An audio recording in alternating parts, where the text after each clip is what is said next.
What's up, everybody? Tyson Roush. Let's talk Jets radio. We're going to cover the preseason game number 2, Jets Falcons. It's tomorrow night, Thursday night, on the road. A lot of things to discuss, but obviously the first thing you want to do is get out of this game healthy. The Jets entered this game banged up, offensive line, cornerback position. So you want to try to save what you have and not get too crazy. If injuries start packing up, pull guys out. So on offense, you figure Sam Darnold play, 2 or 3 series. The concern, obviously, is how can they protect him? Assembly is going to be out. Ryan Khalil will not be playing. Brian Winters is out. So will the Jets, how will they put together the offense? Will it be quick strike, run the ball, try to establish things? If anything, you want to see Sam have good command of the huddle, up-tempo. But again, with 3/5 of your line out, or 2/5 if you want to say Jonathan Harrison's a starter, it's still concerning. So I don't really expect to see much out of Sam Darnold if he plays a lot. Other than that, to me, the running back position is getting very interesting because Bilal Powell is yet to really get involved. You want to see what he can do, prove that he's healthy. And then Trenton Cannon and Eli McGuire are both fighting for roster spots. In my opinion, I think Eli McGuire is on the complete hot seat, and Trenton Cannon's got to show some more. He's a great gunner, but can he be more consistent at the backfield, yards after the catch, and things like that? So we'll see what happens there. There's definitely a competition there. At wide receiver, it's interesting as well. Can Deontay Burnett continue to, improve and make plays? What can White do? And Greg Dortch is a guy that if he can continue to make plays, add in the special teams, he could actually bump Trenton Cannon off this roster, in my opinion. Greg Dortch, if you can take over return ability, and then he has the speed to, get yards in space, and if Adam Gase can find ways to get him the football, he could knock Trenton Cannon out. So keep an eye there. Tight end position, obviously Chris Herndon is going to be suspended. You want to see some more out of Ryan Griffin. You want to see more out of Tomlinson. You want to see more productivity at a tight end position. So you have, something to look forward to for the first 4 games of the season. At quarterback, Trevor Siemian obviously is pretty much a lock at number 2. I don't think either quarterback behind him can keep the roster spot, whether it's Falk or Davis Webb. I don't see them keeping their spots, so not much to talk about there. On defense, you look at the defensive line. There's a lot of battles. Fodokasi's doing very well. Bronson's making some plays.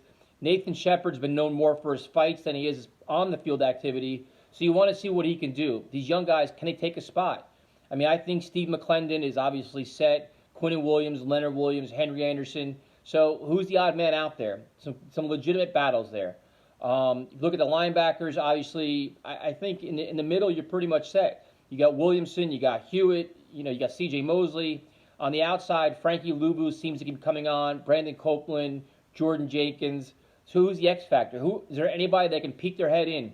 Jachai Polite is obviously a work in progress. So I don't expect to see much out of him. If anything, you want to see him and Quinnen Williams get more reps. Last week they played late in the first half into the second half, which was kind of surprising. So if they're going to consider Polite a project, let him play. This is the perfect opportunity to get him on the field, as many reps as possible, in as many positions as possible, inside, outside, wherever you want, to get him experience. So there's the linebackers. Now the secondary is just a mess. Marcus May is back, but I'm pretty sure he's not going to play. Jamal Adams is there. Rontez Miles will probably start opposite of him. I'd like to see Doug Middleton get more reps with the ones, because he's a very good player. Last week they played Ramirez and some other guy, and they were horrendous. If Brandon Bryant's healthy, I'd like to see him get out there. And then the corners, what are you going to do? It's Tremaine Johnson's out. Kyron Brown's out. So Arthur Millette gets a chance to show that he's worth it, show that he can take over and fill in while these guys are banged up. Darryl Roberts gets more exposure. Will they play him as much? Maybe not. Brian Poole. If anything, the spotlight's going to be on Parry Nickerson. Parry Nickerson has got to play better than last week, and he's got to earn this roster spot. This regime inherited these players. So there's no loyalty with Nickerson. If he doesn't play better, he could be on the hot seat as well. So on defense, you want to see him fly around the ball, try to generate pressure, and then obviously you want to see how they are in pass coverage, because this secondary is depleted. So that's your challenges there.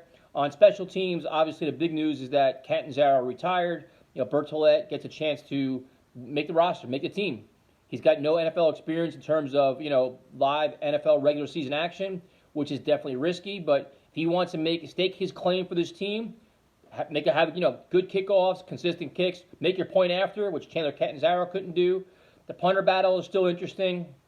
I still think Lachlan Edwards makes it. And then the returner, which I talked about before, Greg Dortch has a chance to not only make this team, but to make a difference. And if he plays very well, maybe take over kickoffs too, and maybe push Trenton Cannon off the team. I also like to see Valentine Holmes get more opportunities too. He's showed some things, and he has the practice squad exemption, so the Jets could keep him with the roster exemption. I like to see him get more plays. I mean, why not? He showed like he had pretty good hands.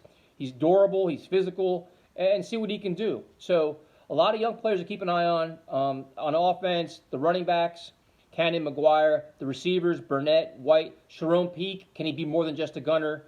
The offensive linemen, I mean, you hope that Alex Lewis can fill in, Tom Compton can fill in, and actually give Sam Darnold and the offense a chance to put together something.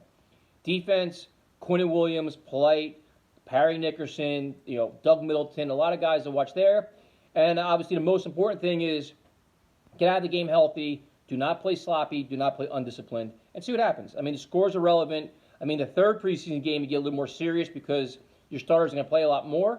But this game, play up-tempo, physical, smart, disciplined football, get out of the game healthy, and hope these young players continue to emerge.